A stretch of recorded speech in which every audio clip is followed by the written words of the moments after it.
সম্মানিত দর্শক শ্রোতা, আসসালামু আলাইকুম। আজকে আপনাদের সামনে অত্যন্ত গুরুত্বপূর্ণ একটা বিষয় নিয়ে আলোচনা করতে এসেছি। পাকিস্তানের জন্য সবচেয়ে বড় দুঃখের খবর হলো সিন্ধু নদের পানি সরবরাহ আটকে দেওয়ার ভারতের হুমকিতে পাকিস্তানের আতঙ্ক। এখন পাকিস্তান এবং ভারতের মাঝে যে একটা গন্ডগোলের সৃষ্টি হয়েছে, এটা যেমন যুদ্ধের সম্মুখীনে দাঁড়িয়ে আছে দুই দেশ। এখন দুই দেশই দুই দেশকে হুমকি দিচ্ছে। ভারতের বিমান পাকিস্তানের আকাশপথে যেতে পারবে না, এখান দিয়ে চলাচল করা বন্ধ করে দিয়েছে। এই খবর পেয়ে আবার ভারতের যে সিন্ধু নদ, এই সিন্ধু নদের পানি সরবরাহ করা বন্ধ করেছে। এই পানি পাকিস্তানে যাবে না। এই সিন্ধু নদের পানি যদি পাকিস্তান না যায়, তাহলে পাকিস্তানের কৃষকেরা মাঠে মারা যাবে, এমনটাই এখানে বোঝানো হয়েছে। একজন কৃষক হুমলা ঠাকুর, উনি পাকিস্তানের একটা সবজি খেতে কীটনাশক দিচ্ছে।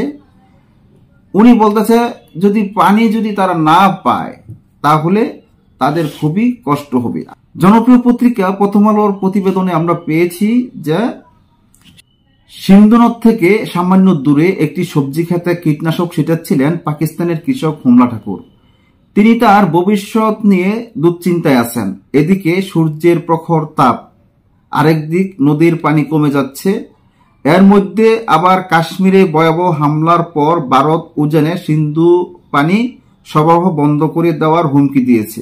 40 বছর বয়সী হুমলা ঠাকুর বলেন, যদি তারা পানি বন্ধ করে দেয়, তাহলে এই পুরো এলাকা, পুরো দেশ থর মরুভূমিতে পরিণত হবে। আমরা না খেয়ে মরব। কথাগুলো বলে স্প্রে গানের ট্যাঙ্ক ভরাতে নদীর দিকে ফিরে যান হুমলা। দক্ষিণ পূর্ব সিন্ধু প্রদেশের লতিফাবাদ এলাকায় প্রায় 5 একর জায়গা জুড়ে চাষাবাদ করেছেন হুমলা। তিব্বত থেকে উৎপত্তি হওয়া সিন্ধু নদ ভারতের মধ্য দিয়ে প্রবাহিত হয়ে এ এলাকায় এসে আরব সাগরে পতিত হয়। 15 জনের বেশি পাকিস্তানি কৃষক ও একাধিক বিশেষজ্ঞের বক্তব্যে হুমলা ঠাকুরের উদ্বেগগুলো প্রতিধ্বনিত হয়েছে। বিশেষ করে সাম্প্রতিক বছরগুলোতে বৃষ্টি কম হওয়ার এমন উদ্বেগ তৈরি হয়েছে। বিশ্বব্যাংকের মধ্যস্থতায় 1960 সালে ভারত ও পাকিস্তানের মধ্যে হওয়া সিন্ধু পানি বন্টন চুক্তি গত বুধবার একতরফা স্থগিত করেছে নয়াদিল্লি। এ চুক্তির কারণে পাকিস্তানের 80% কৃষি খামারের জন্য পানি পাওয়ার পথ নিশ্চিত হয়েছিল। চুক্তি স্থগিত করে ভারত বলছে, যতক্ষণ না পর্যন্ত পাকিস্তান নির্ভরযোগ্যভাবে অন্তঃসীমান্ত সন্ত্রাসবাদকে সমর্থন দেওয়া বন্ধ করবে, ততক্ষণ পর্যন্ত স্থগিতাদেশ বহাল থাকবে। গত মঙ্গলবার বিকেলে কাশ্মীরের পেহেলগামে পর্যটকদের উপর হামলার ঘটনায় 26 জন নিহত হন। ভারতের দাবি, কাশ্মীরে পর্যটকদের উপর হামলা চালানোর 3 জনের 2 জন পাকিস্তানের নাগরিক। তবে ইসলামাবাদ এক ঘটনায় নিজেদের সংশ্লিষ্টতার থাকার কথা অস্বীকার করেছে।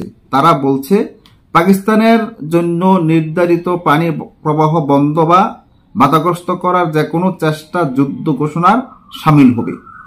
সিন্ধু পানি বন্টন চুক্তির মধ্য দিয়ে ভারত ও পাকিস্তানের মধ্যে অভিন্ন সিন্ধু নদ এবং এর শাখা নদীগুলোর পানি বন্টন হয়ে আসছে। দুদেশের সরকারি কর্মকর্তা ও বিশেষজ্ঞরা বলেছে, ভারত তাৎক্ষণিকভাবে পানি প্রবাহ বন্ধ করতে পারবে না, কারণ চুক্তি অনুযায়ী অভিন্ন 3টি নদীতে ভারত শুধু জলবিদ্যুৎ প্রবাহ গড়তে পারে, বড় কোনো জলধারা বা বাঁধ নির্মাণ করতে পারে না। তবে কয়েক মাসের মধ্যে পরিস্থিতি পাল্টাতে পারে। সামাজিক যোগাযোগ মাধ্যম এক্সে দেওয়া এক পোস্টে ভারতের পানি সম্পদ মন্ত্রী চন্দ্রকান্ত রঘুনাথ পাতিল বলেন, সিন্ধু নদের 1 ফোঁটা পানিও যেন পাকিস্তানে না পৌঁছাতে পারে, তা আমরা নিশ্চিত করব। এ নিয়ে পাকিস্তানিদের মধ্যে আতঙ্কের বিষয়ে তাকে প্রশ্ন করা হয়েছিল, তিনি জবাব দেননি। সম্মানিত দর্শক শ্রোতা, আপনারা বুঝতে পেরেছেন এখানে পাকিস্তান এবং ভারতের মাঝে যে একটা সংঘর্ষ হয়েছে, তাদের একমাত্র সংঘর্ষই হলো কাশ্মীরকে নিয়ে। কাশ্মীর ভারতের অংশ এবং পাকিস্তান বলতেছে এটা পাকিস্তানের অংশ। যতক্ষণ পর্যন্ত তাদের এই কাশ্মীর নিয়ে দ্বন্দ্ব শেষ না হবে ততক্ষণ পর্যন্ত তাদের এমন ধরনের ঝগড়া বিবাদ লেগেই থাকবে। আজকের মতো এখানে শেষ করছি। আল্লাহ হাফেজ।